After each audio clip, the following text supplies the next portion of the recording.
미나상 곤방와 도쿄 K짱 데스. 여러분 안녕하세요. 저는 도쿄 K짱입니다. 자, 오늘 금요일입니다. 매주 금요일 밤 12시 아프리카 TV에서 기묘한 이야기 생방송으로 시청하실 수 있습니다. 자, 오늘 가지고 온 이야기는요. 여러분 혹시 예전에 제가 진행했던 방송 기억나시나요? 아키하바라 묻지만 살인 사건. 그것과 비슷한 사건이 일본에서 일어났대요. 바로 일본의 한 전철역에서 일어났던 묻지마 살인 사건입니다.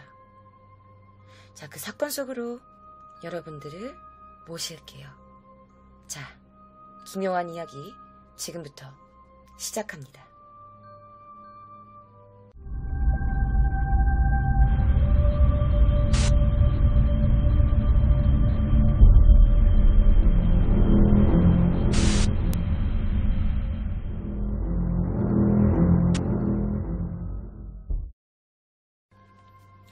자, 일본 JR 시모노세키역입니다.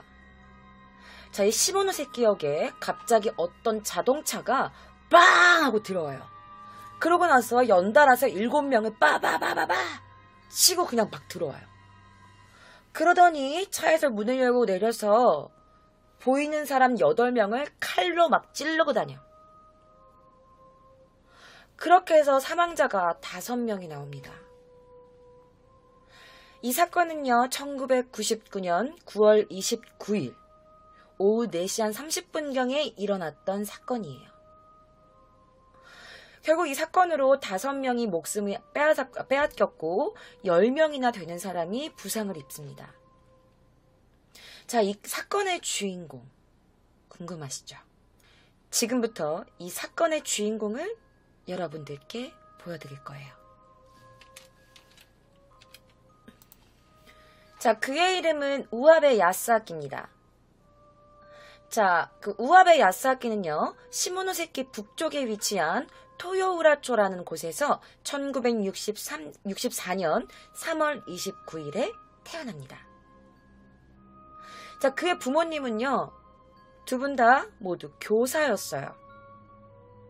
그리고 그에게는 여동생이 한 명 있었죠.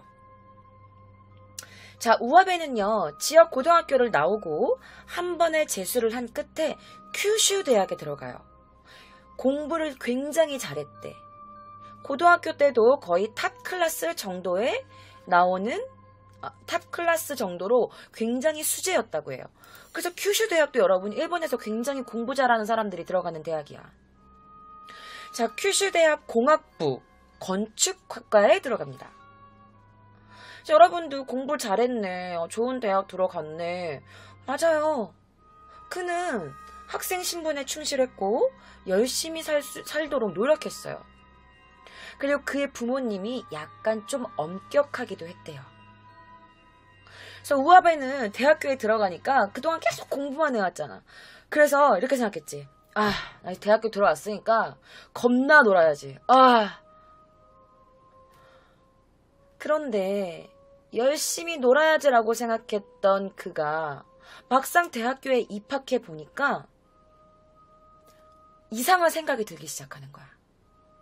무슨 생각이냐면 모두가 자신을 싫어하고 있는 것 같다는 생각이 들어. 저 새끼 분명 속으로 내 욕하고 있을 거야. 저년 봐. 나 쳐다보는 거 봐. 나를 경멸하는 눈으로 쳐다보고 있잖아. 그 사람들이 막 이렇게 얘기하고 있으면 그냥 자기 얘기하는 것 같고 내 욕하는 것 같고 그냥 사람들이 그냥 다 자기를 싫어하고 욕하고 있다고 생각하기 시작한 거야. 그리고 그런 생각이 드니까 사람들과 대화도 못해. 사람들과 가까이 가는 것도 못해. 그냥 인간관계가 싫은 거야. 맞아요. 그는 약간 대인공포증이 있었어. 그게 약간 신경증 증세의 하나였어. 타인과의 접촉을 하면은 그 사람과의 관계에 굉장히 불안함을 느끼고 피하려고 하는 거야. 그러니까 사람 관계에 문제가 있으니까 얘가 대학을 졸업하고 그 좋은 대학 나왔는데 취업을 하지 않아.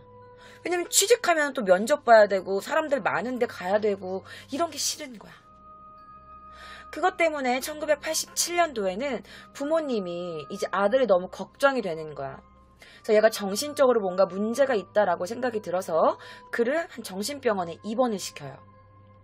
그리고 그 병원에서 모리타 요법이라는 치료를 받게 합니다. 모리타 요법이요? 그게 뭐죠? 자, 모리타 요법은요, 바로 이분이 만든 겁니다. 사진이 약간 조금 너무 발랄하게 나오셨는데, 자, 이분의 이름은요, 바로 모리타 쇼마라는 의사였어. 자, 이 1919년도에 이 모리타 쇼마라는 사람에 의해서 창시된 그 신경에 대한 신경정신요법이에요. 그리고 모리타 쇼마 박사가 이 모리타 요법을 창시하고, 그리고 이제 쇼와 시대가 돼서 코 타케히사라는 이 박사가 이 모리타 요법을 조금 더 발전시킨 신경증 치료법인데요. 자, 간단하게 설명해 드릴게요. 자, 이 모리타 요법의 대상이 되는 사람들, 이 환자들은요, 신경증을 갖고 있는 사람들이야. 구체적으로 크게 나누면 두 가지입니다. 바로 신체적 질병, 그다음에 사고에 의한 불안, 이런 것들을 가진 사람. 그리고 두 번째는 사회적 장면, 그러니까 대인관계, 사회적 이런 사람들과의 관계, 이런 데서 긴장을 하고 항상 불안감을 갖고 있는 사람들. 이런 사람들을 위해서 만들어진 신경요법이에요. 자, 그러면 그 신체적 질병, 뭐 불안 증세, 이건 무슨 뜻이에요? 크게 한 5가지로 나눌 수가 있어요. 첫 번째는 불안신경증. 이게 뭐냐면 갑자기 발작을 일으키는 거야. 발작을 일으키면서 호흡이 곤란해지고 현기증이 나고 갑자기 두통이 심해지든지 구역질을 한다든지 약간 이런 것들을 바로 불안신경증이라고 한대요. 예를 들면 이런 거지. 너무 불안해. 사람들 많은 데서는 너무 불안하고 기차도 못 타고 막 버스도 못 타고 사람이 많은 곳에 가면 항상 만성적으로 불안을 느끼는 거야. 그러니까 당연히 생활에 지장이 초래하겠지. 그리고 두 번째는요, 위장신경증이야. 그러니까 예를 들면은 식중독에 걸렸어. 왜 갑자기 배가 막 아파. 그래서 막 갑자기 사람 많은 데서 좀 용변을 본다든지 이런 경우가 막 다반사로 일어나는 사람들이야. 그리고 이게 이제 강박관념이 생기다 보니까 음식을 먹으면 화장실 가야 돼. 화장실 어딨어? 화장실에 꼭 가야 되고, 그리고 내가 가고 싶지 않아도 화장실에 꼭 가야 된다. 내가 지금 밥을 먹었으니까 나 화장실 가야 돼. 라면서 강박 증세가 생기고, 그리고 그 버스나 뭐 오랜 시간 타야 되는 대중교통을 못 하는 거야. 왜냐면 내가 화장실을 가고 싶어 해. 화장실을 가야 되는데 못 가니까. 그러니까 이 사람들이 어떻게 되는 줄 알아? 나중에는 거식증에 걸리는 거야. 내가 음식을 안 먹으면 화장실에 안 가도 되니까. 그래서 음식을 안 먹게 되고, 그러니까 병이 드는 거지. 이게 바로 위장신경증이라는 거래요. 그리고 세 번째는 암공포증, 에이즈 공포증. 그러니까 약간 좀 병으로 인한 그런 공포증이야. 그래서 이런 사람들은 의학 관련 기사를 막 읽다가 나 혹시 이 병인 거 아니야? 나 이 병 걸리는 거 아니야? 라면서 육체적 질병에 대한 이제 이런 불안 증세가 심한 사람들을 뜻하는 거야. 그러니까 내가 그냥 조금만 머리가 아파도, 조금만 배가 아파도 이거 암 아니야? 이거 뇌졸중 아니야? 뭐지? 이러면서 병에 대한 이런 강박관념이 굉장히 심한 사람이야. 그러니까 이 사람들은 뭐를 해도 결벽증을 좀 얻고 뭐 만지면 병균이 있는 거야. 사람들도 못 만져. 왜냐면 이 사람들 만져 나한테 병균이 옮으면 안 되니까. 이런 것들이 바로 이제 병적 강박증 신경공포증이래요. 자, 그리고 네 번째, 불면신경증이야. 그러니까 불면증 있는 사람들 있지. 이런 사람들은 왜 그러냐면 대인과 만나는 사람들 간의 이런 공포, 이런 것들 때문에 굉장히 예민한 사람들. 그래서 회사에서 사람을 만나거나 학교에서 사람을 만나거나 아니면 내가 무슨 사회에서 사람을 만났을 때 이런 사람들과의 만나는 이 상황에 대해서 굉장히 의식하는 사람들 있지. 굉장히 긴장하고 항상 텐션이 이렇게 막 이렇게 돼 있는 거야. 그래서 굉장히 불안한 거지. 그러니까 이렇게 지내다 보니까 이 사람들한테 뭐가 오냐? 불면증이 오기 시작하는 거야. 불면증이 오면 어떻게 돼? 잠을 못 자. 잠을 못 자면 어떻게 돼? 우울증이 오는 거야. 잠을 못 자면 항상 우울하고 사람들 만나면 항상 불안하고 그냥 가만히 있는데 그냥 이렇게 사람 있는 그 환경에 너무 긴장하고 있고 이러니까. 그래가지고 이런 사람들이 잠들 수 없으니까 몸이 당연히 나빠지고 업무에 지장이 생기고 뭐 학업에 지장이 생기고 그러니까 내가 자기 직전에 이런 생각 드는 것이 나 또 잠 안 들면 어떡하지? 나 또 잠 못 자면 어떡하지? 아, 졸린데 자야 되는데. 어떡하지? 자지 않으면 안 돼. 나 지금 못 자면 어떡하지? 이런 생각이 오히려 불면증을 더 강화시키게 만들어버리는 거야. 그러니까 이 불면증이 오래되니까 우울증이 오는 거지. 자, 그리고 5번째, 사고공포증이야. 이건 뭐냐면 어떤 계기로 교통사고 혹은 뭐 비행기 사고 아니면 내가 갑자기 누구한테 납치를 당했다든지 누가 나한테 돈 내놔 이러면서 갑자기 어떤 사람들이 나를 뭐 이렇게 겁을 줬다든지 이런 사고가 생긴 사람들이 그 후유증이 생기는 거야. 예를 들면 교통사고나 비행기를 탔을 때 어떤 사고랑 이런 사고가 당한 경험이 있는 사람들은 자동차를 못 타. 비행기를 못 타. 이런 거를 못 하게 되는 거야. 왜냐면 그 트라우마 때문에. 그리고 밤에 골목을 지나가다 어떤 사람한테 야, 돈 내놔! 이러면서 내가 강도를 만났어. 이런 사람들은 밤에 못 돌아다니게 되고 남자를 좀 기피하게 되고 남자는 나쁜 사람. 이렇게 생각하게 돼버리는 거지. 그 트라우마가 너무 심해서. 그리고 스스로도 이러면 안 되는데 라고 답답하면서도 계속 그 장면이 떠오르면서 계속 불안한 거야. 그래서 이런 거를 사고공포증이라고 하는 거야. 그래서 이 첫 번째가 이겁니다. 그 신체적 질병. 어떤 사고에 관련돼서 내가 어쩜 되게 트라우마가 생긴 사람, 항상 신경절적이고 항상 긴장하고 있는 사람, 이런 사람들을 이 모리타 선생님이 뭐라 그랬는지 알아? 이런 사람들은 모두 죽음의 공포가 있다고 말했대. 그러니까 내가 어떤 거에 집착하는 거야. 잠을 자면 안 돼. 음식을 먹으면 안 돼. 뭐 잠을 꼭 자야 돼. 뭐 남자는 나쁜 거야. 내가 지금 저 차는 탈 수 없어. 그러니까 이런 생각을 계속 이렇게 집착하게 되는 거지. 근데 이 사람들 모두가 어떤 생각을 갖고 있냐면 모두 다 죽고 싶지 않아. 나 살고 싶어. 이런 생각을 갖고 있는 사람들이라는 거지. 그래서 이런 것들을 이 모리타 선생님은 바로 삶의 욕망이라고 표현했대요. 그래서 이런 증상을 갖고 있는 사람들은 다른 사람보다 내가 오래 살아야 돼. 건강하게 살아야 돼. 죽고 싶지 않아라는 이런 욕망이, 갈망이 남들보다 굉장히 강한 사람들이라고 지적했대. 그런데 이런 것들은 삶에 대한 욕망, 내가 오래 살고 싶다 이런 것들은 인간이 누구나 공통적으로 갖고 있는 거기 때문에 어떤 사람이라도 이렇게 신경 증세를 갖게 될 확률이 있다고, 그런 소지가 있다고 말도 했대요. 자, 그럼 2번째, 사회적 장면, 그러니까 사회적 대인관계 문제, 그 긴장, 불안, 이런 병적 증세는 뭐냐? 맞아요. 그냥 말 그대로야. 대인과의 공포, 그리고 어떤 상황을 직면했을 때 그 공포, 여기서 오는 그 신경 증세. 그러니까 사람들을 만나거나 어떤 갑자기 당황하는, 내가 준비되어 있지 않은 상황에 딱 맞닥뜨리면 갑자기 심하게 의식하게 되는 거야. 그래서 긴장하게 되고 그거에 대한 스트레스를 엄청 받는 사람들인 거지. 자, 예를 들면 첫 번째, 연설할 때, 발표할 때, 이런 게 많대. 그래서 모리타 상은 이렇게 말했대요. 이런 일은 의외로 남성이 굉장히 이런 스트레스를 많이 받는 경우가 많대. 근데 근래에는 여성도 조금 증가하고 있다라고 말을 했었대요. 뭐 지금 돌아가셨겠지만. 이런 거지. 한 번쯤 다 겪어보고 계셨을 거야. 회의나 아니면 내가 뭐 대학교에서 무슨 어떤 뭐 발표를 해야 될 때, 뭐 혹은 학교에서 뭐 어떤 선생님이 발표를 시킬 때, 이럴 때 오늘 내 목소리가 너무 떨리거나 내 얼굴이 너무 붉어진다거나 혹은 뭐 중간에 내가 뭐 말을 더듬었다던가 아니면 목소리가 안 나오게 됐다던가 그 사람들이 막 날 보고 비웃었어. 이런 경험을 한 번이라도 한 사람, 그런데 조금 예민한 사람, 이런 사람들이 그 처음에 내가 겪었던 이런 것들 때문에 항상 불안한 거야.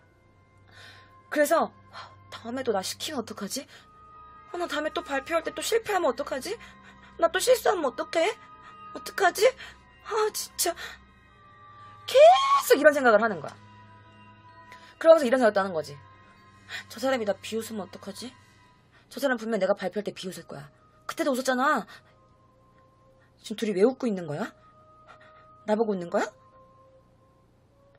그래서 그러면 사람들의 관련 이런 관계 속에도 계속 불편해지는 거지. 이 사람들이. 왜냐면 그걸 계속 의식하니까.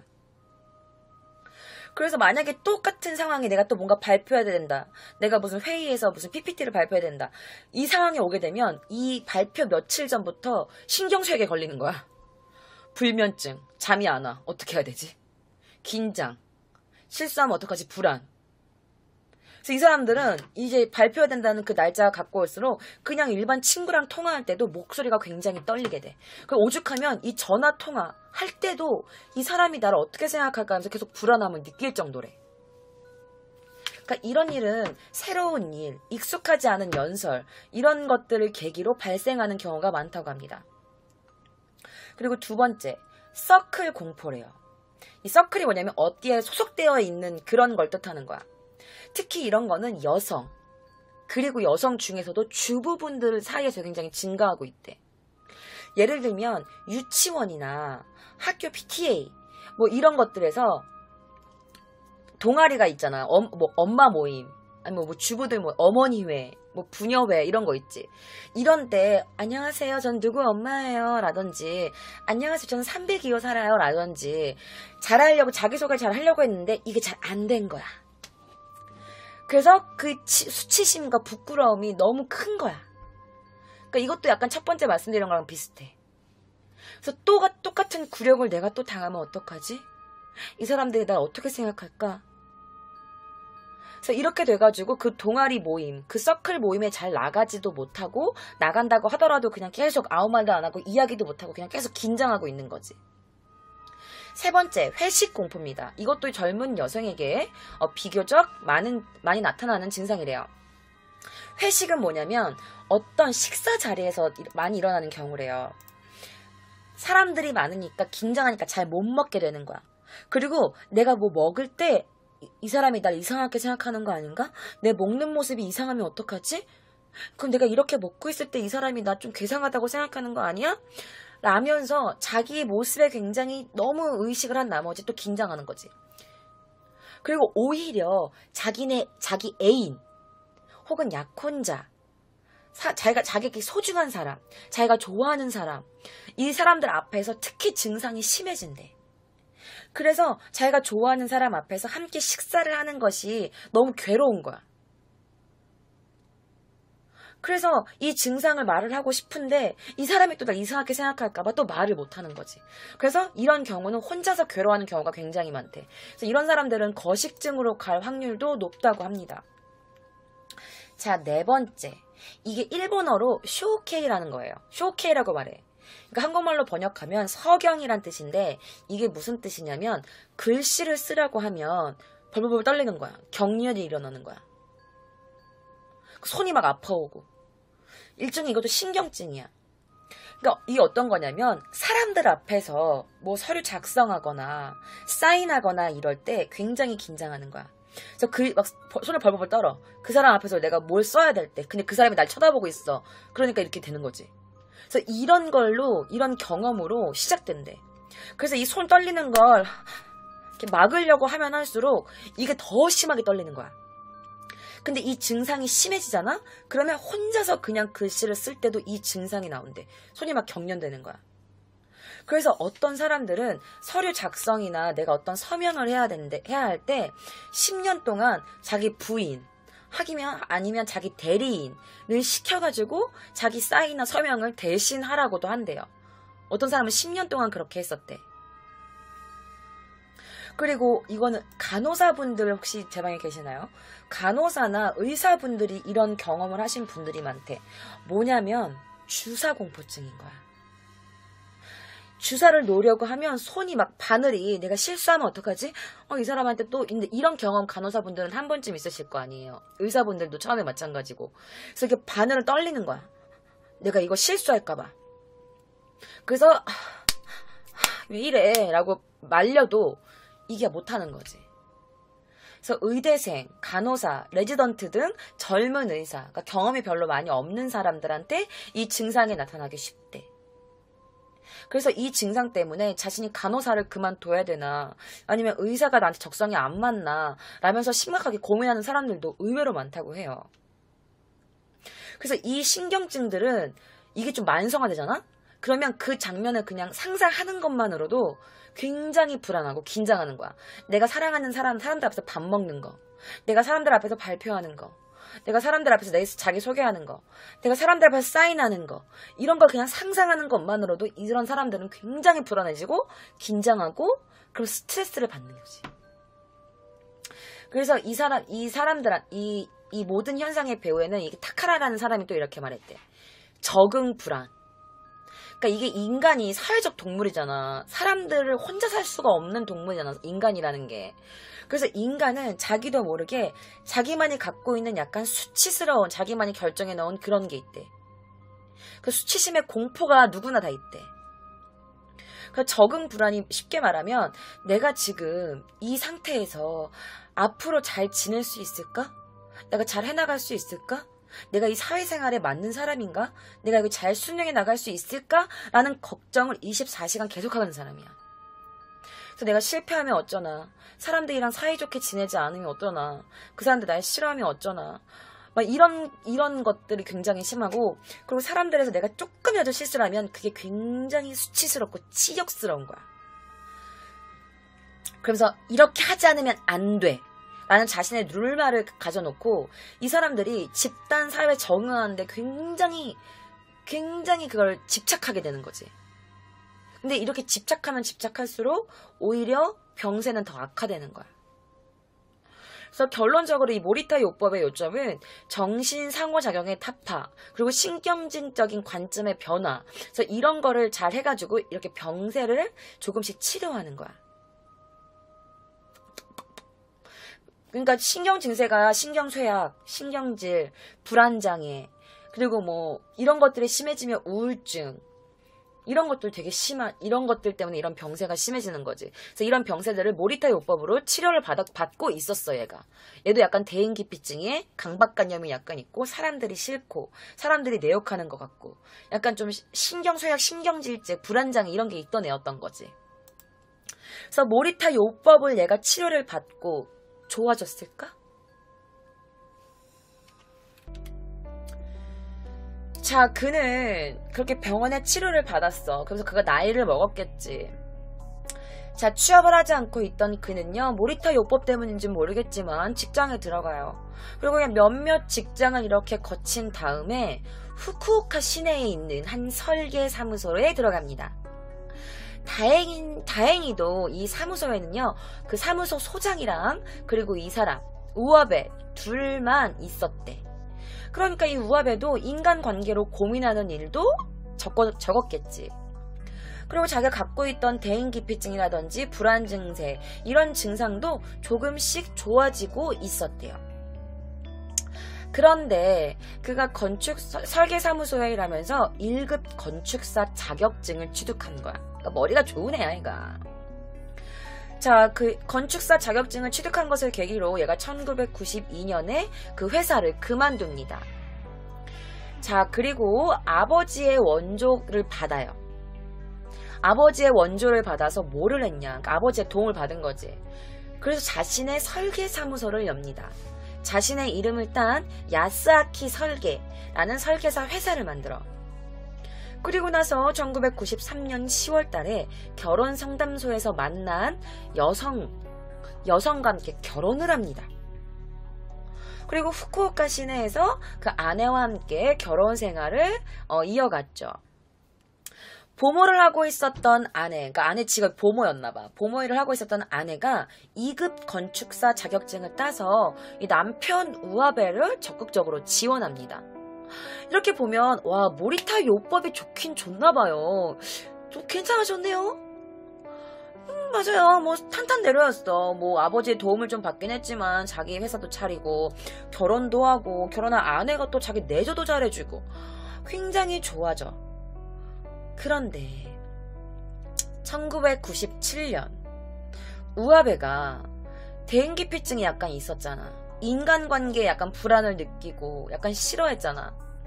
그런데 자기가 설립을 했으면 영업을 뛰어야 되는데 영업 뛰려면 어떻게 해야 돼? 사람을 만나야 되잖아. 그래서 얘가 인간관계에서 좀 잘 안 되니까 영업 부진이 됩니다. 그 영업을 못하니까 어떻게 돼? 돈을 못 버는 거야. 그래서 결국 어떻게 됐냐? 아내의 돈벌이가 시작됩니다. 아내가 이제 일을 하게 돼. 아내가 일을 하게 되고, 그리고 자신의 본가, 아빠가 붙여두는 그 돈으로 얘가 이제 그렇게 겨우겨우 생활을 하고 있었어. 그러다가 이게 뭐 맨날 야증비 나가지, 맨날 회사 월세 내야 되지, 그리고 뭐 모두 해야 되지, 전기세도 내야 되지, 이거 버겁잖아. 그래서 결국에 1998년도에 사무실을 폐쇄합니다. 그리고 얘가 어떻게 생각하냐면 이상한 생각을 해. 아내와 함께 결혼하고 신혼여행을 갔었던 뉴질랜드를 떠올립니다.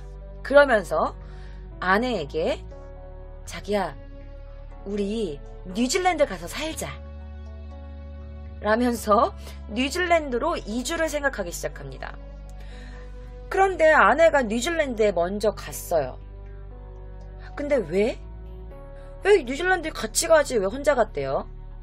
왜 아내가 먼저 갔냐? 자, 1998년 2월 달에 이 우아베가 후쿠오카에 아내를 남겨놓고 나 돈 벌 거야 그러면서 아버지랑 어머니가 살고 있는 자기 원래 본가, 자기 그냥 친가로 가버려. 아내를 후쿠오카 혼자 남겨두고. 그래서 아내가 그냥 뉴질랜드 나 먼저 갈게요. 그러니까 뉴질랜드 가버려. 근데 그러니까 얘가 우아베가 나쁜 마음으로 간 건 아니었어. 작은 말은 하려고, 뉴질랜드 가서 돈 벌려고. 그래서 얘가 본가로 돌아간 거야. 1999년도에. 그런데 일이 순탄치가 않게 됩니다.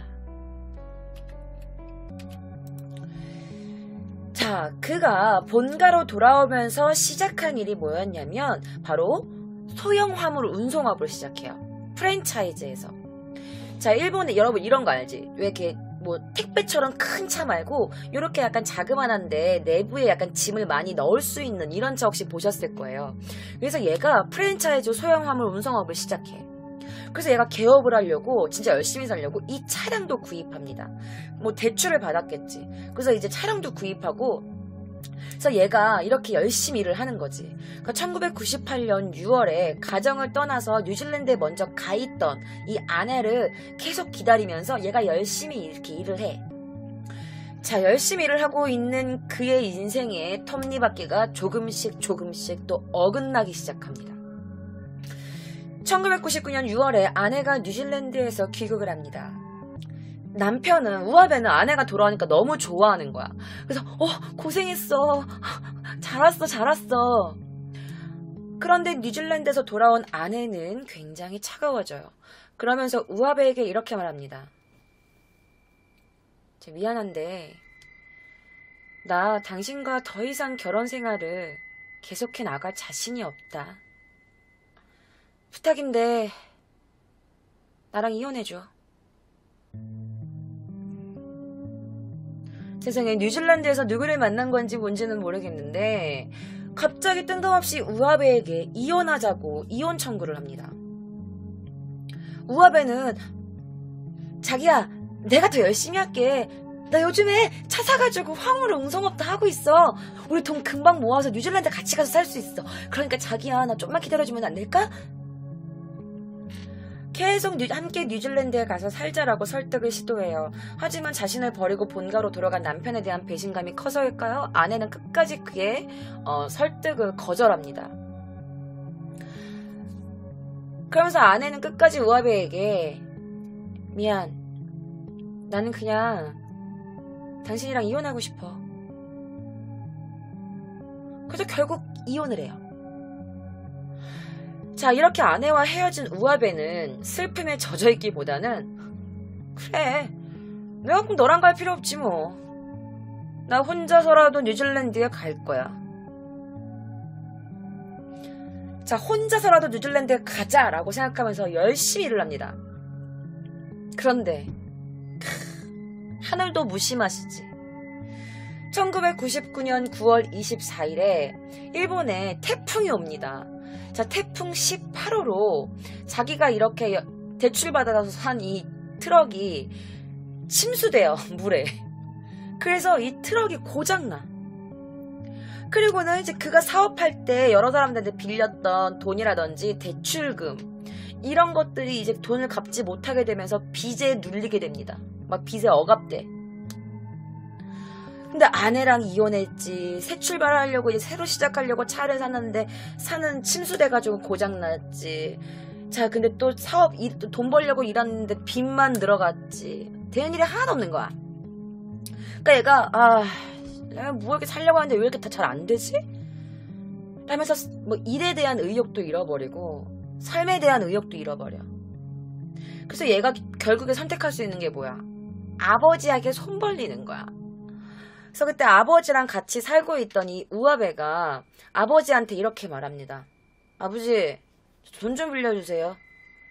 저 지금 남은 대출금이랑 제가 뉴질랜드 가서 살고 싶거든요. 처음에 한 30만 원 정도 필요한데 제가 차용증 써드릴게요. 아버지 좀 투자 좀 하세요. 라면서 아버지에게 대출금이랑 내가 뉴질랜드 가서 살 이주금 30만 원을 아버지에게 빌려달라고 말합니다. 그런데 아버지는 이를 거부하죠. 왜냐면 아버지가 얘가 처음에 회사 만들 때 아버지가 돈 대줬지. 그리고 얘가 집에 살면서 얘가 아버지한테 뭐 생활비를 줬겠냐? 맨날 이제 같이 살지. 나들이 지금 나이가 몇 살인 30이 넘었는데 아버지랑 같이 살고 있지. 그러니까 아버지가 이를 거부합니다.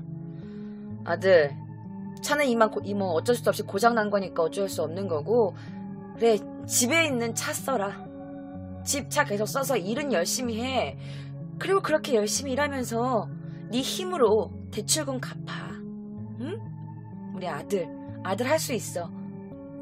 라면서 자기 아들 우아베를 이렇게 타일러. 근데 사실 우아베가 이렇게 맨날 힘들면 아버지한테 손 벌리고 이러는 애는 아니었어. 사실 우아베가 굉장히 노력가였어. 성실했고. 그런데 얘가 가뜩이나 대인기피증에 약간 이런 것도 신경쇠약 증세도 있었는데 재난이 겹겹이 계속 이렇게 겹쳤잖아. 거기다가 사람들이 자기를 또 이렇게 무시하는 것 같고 그렇게 막 여러 가지 생각이 들다 보니까 이 마음이 사회에 대한 증오로 펴지기 시작해. 내가 열심히 노력했는데 왜 나를 아무도 알아봐주지 않아? 왜 자꾸 나에겐 이런 일이 생기는 거야? 이렇게 되니까 얘가 주위에 책임이 있다고 생각하게 되는 거야. 다른 사람들 탓, 세상 탓, 이렇게 막 남 탓을 하기 시작해. 그래서 이렇게 주위에 책임이 있다고 생각이 든 이 우아베가 나중에는 어디까지 가냐면 이렇게 생각이 드는 거야. 빌어먹을 세상. 그래, 세상이 날 버렸으니까 나도 세상을 버리면 돼. 내가 이 세상한테 한번 크게 타격 한번 주고 그리고 나도 죽어버리지 뭐.